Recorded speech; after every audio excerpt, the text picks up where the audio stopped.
Et ouais, aujourd'hui dans 100 manque de bons, on part à la rencontre de Michael Jérémiaz. Donc petite remise à niveau. Ouais, je vais prendre celle-là.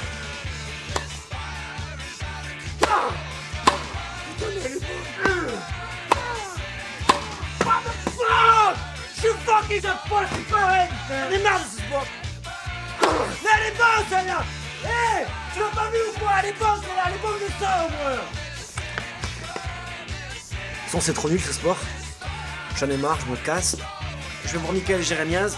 Au moins à lui j'apprendrai des trucs. Ah, j'oubliais. Entrez.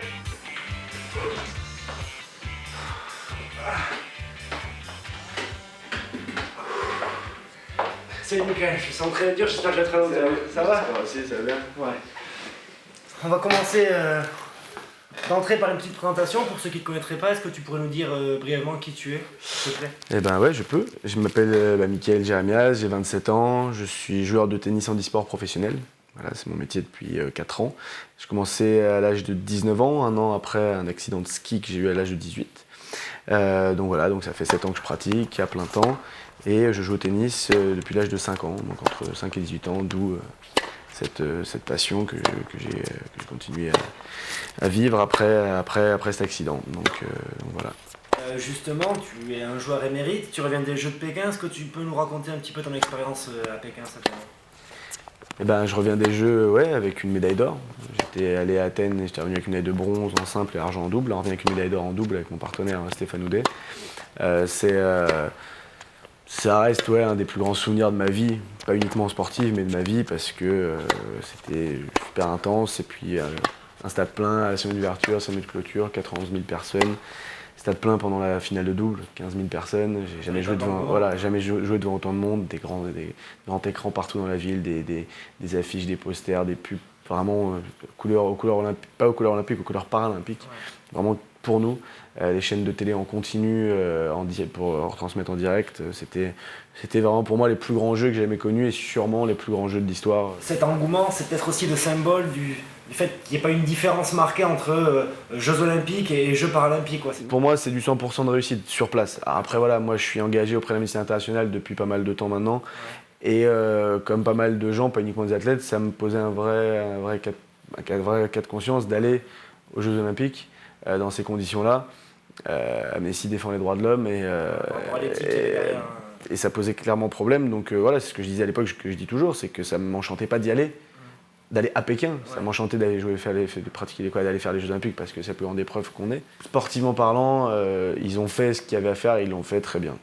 Est-ce que tu peux justement nous parler des rapports que tu entretiens avec ton partenaire de double, Stéphane Houdet, avec qui tu as remporté la médaille d'or justement à Pékin? De toute façon, voilà, c'est pas un secret. Lui, il est arrivé maintenant, ça fait 3 ans. On a eu un contact assez conflictuel au début sur des divergences d'opinion, de prise de position. Qu'est-ce qui fait qu'on est champion olympique? C'est pas parce qu'on est les plus forts, c'est pas que parce qu'on est les plus forts. Sportivement parlant, c'est parce que on est une vraie équipe, quoi. Il y a une alchimie complètement. Et donc on est devenu, on est super proches. Et je pense que c'est quelqu'un de manière générale qui fera partie de ma vie, pas uniquement que ça ne s'arrêtera pas le jour où on arrêtera nos carrières. Pour revenir à toi maintenant, je sais que tu as été numéro 1 mondial, qu'ensuite tu as connu une série de blessures qui t'ont éloigné un petit peu du circuit, que tu es revenu maintenant pour occuper la 4e place. En tant que sportif professionnel qui vit de sa passion, comment toi tu as vécu cette période un peu noire de ta carrière? En 2007, problème à l'épaule. 2008, année des Jeux, donc grosse inquiétude au mois de février. Un kyste derrière la cuisse, un truc qui vient de nulle part et qui me pourrit. Je me fais opérer et au lieu de durer 1 mois, comme le chirurgien m'annonce, ça dure 4 mois. Wow. Donc là, inquiétude, je me dis mais je serai jamais prêt pour les Jeux, je peux pas m'entraîner, je suis en train de tomber au classement, donc assez stressant. Après les Jeux, je suis allé faire des examens plus poussés pour mon épaule et je me suis opéré il y a 1 mois de l'épaule. Et donc là, je suis en convalescence, ce qui fait que j'ai été repassé 3e mondial depuis quelques mois. Alors que j'avais fait peu de tournois, parce que j'ai eu des bons résultats. Et je viens de repasser 4e parce que j'ai pas pu défendre mes points du Masters. Et là, tu penses revenir quand sur les courses? J'espère m'entraîner d'ici 1 semaine ou 2. Je fais une infiltration dans l'épaule dans 2 heures. Et puis normalement, je devrais reprendre l'entraînement et puis j'aurais a priori plus jamais de problème d'épaule pendant ma carrière. Et puis pour repartir en Australie fin janvier, quoi. Ça y est, là, enfin faire une saison complète, quoi. Ça fait 2 ans que je fais pas de saison complète et ça manque. Mickaël, je sais qu'en ce moment les relations sont un peu tendues avec la fédération. Est-ce que tu peux, je sais qu'il y a une réunion d'ailleurs très prochainement, demain d'ailleurs, Ouais. demain, le 6, qui va parler un petit peu de ce souci. Est-ce que toi tu peux nous expliquer les causes du problème? Non, très brièvement, nous on appartient à la Fédération Française Handisport. Voilà, on prend notre licence, Fédération Française Handisport. Elle regroupe tous les sports handicapés. Donc elle a vocation en gros à donner accès aux personnes handicapées en situation de handicap au sport.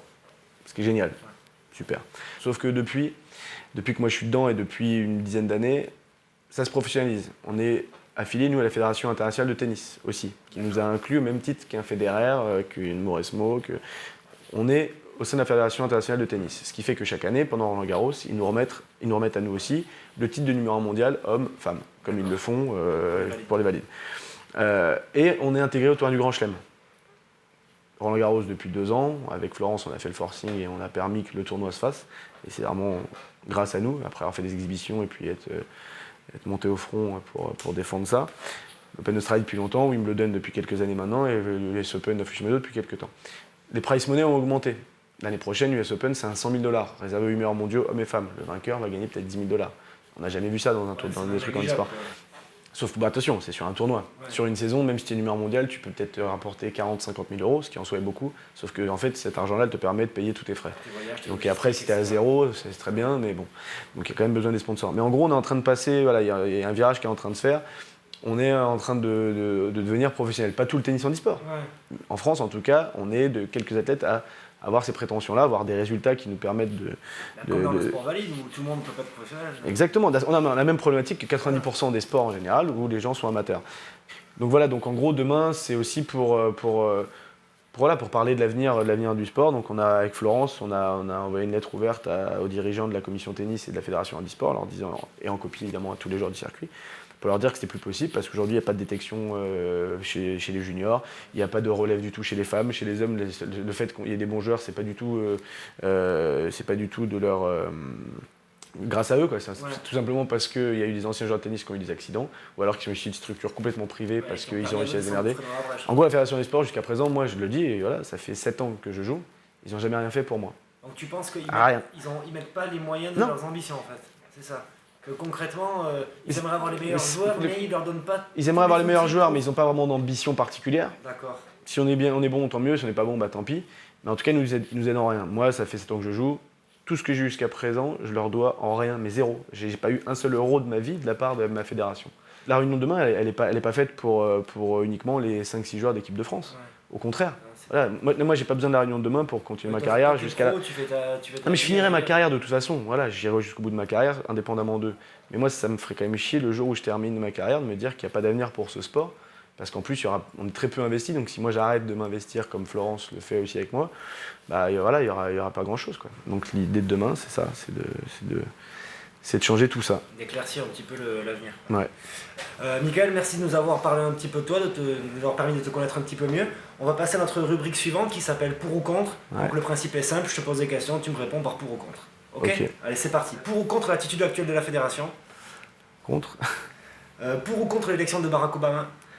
Contre. Non, pour. Pour ou contre les lettres à rallonge au Père Noël? Faut en vendre du rêve. Pour ou contre Michael Gérenias numéro 1 mondial? Bah pour. Pour ou contre PES 2009? Eh ben pour finalement. Finalement pour. Finalement pour. Au début j'étais complètement contre et puis je m'y suis habitué. J'ai pas eu le choix d'ailleurs. Pour ou contre la Jaris TV? Pour bien sûr.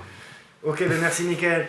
Maintenant je vais à libre parole pendant 30 secondes pour nous dire ce que tu veux et parler à tous ceux qui t'écoutent. En fait voilà, cette interview avec Daniel Bilalian, cet échange avec Daniel Bilalian qui met en avant des raisons financières, des raisons qualitatives, quantitatives, pour justifier le fait qu'il parlait de nous peut-être 15 minutes par jour alors qu'il y avait plus de 10 heures de direct sur France Télévisions, qu'on a vu la finale d'Alain Bernard, je sais pas, 100, 200, 300 fois.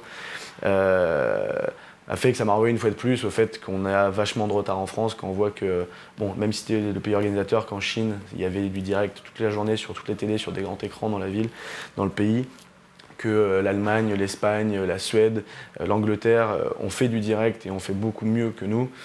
ouais, c'est quelque chose c'est quelque chose qui est pesant finalement parce qu'il n'y a pas de reconnaissance même pour des Jeux paralympiques.